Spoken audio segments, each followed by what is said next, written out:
folgenden Video rahme ich mein letztes Bild, das ich mit Epoxidharz versiegelt habe, ein. Dazu nehme ich meinen absoluten Lieblingsrahmen, den Schattenfugenrahmen. Den meisten, denen ich Bilder mit diesem Rahmen gezeigt habe, war dieser noch völlig unbekannt. Schattenfugenrahmen dienen dazu, eine Leinwand auf Keilrahmen dekorativ einzurahmen. Die namensgebende Schattenfuge lockert im Gegensatz zu einer herkömmlichen Rahmung die Einheit zwischen Bild und dem Bilderrahmen auf. Das Einpassen ist relativ leicht. Ich nehme dazu meistens einen Verpackungskarton und nutze kleine Stücke davon als Abstandshalter.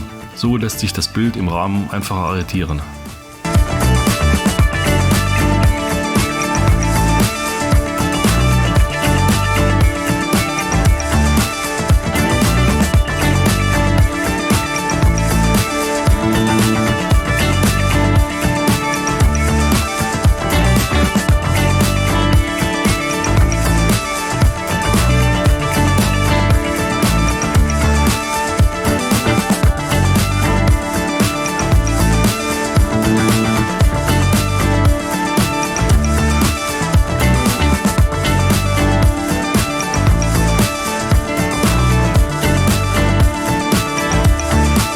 Anschließend wird der Schattenfugenrahmen an der Innenseite mit dem Keilrahmen verschraubt.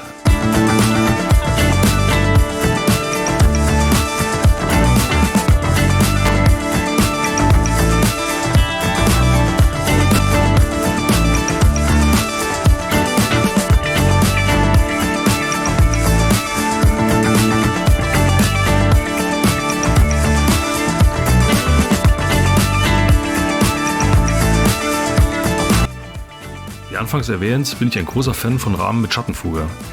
Das Bild ist nicht schließend gerahmt, wodurch die Tiefe des Keilrahmens weniger zur Geltung kommen würde.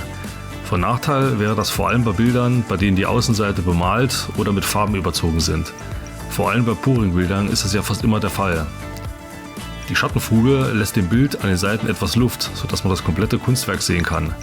Je nach Breite der Fuge entsteht so ein dezenter oder starker dreidimensionaler Effekt.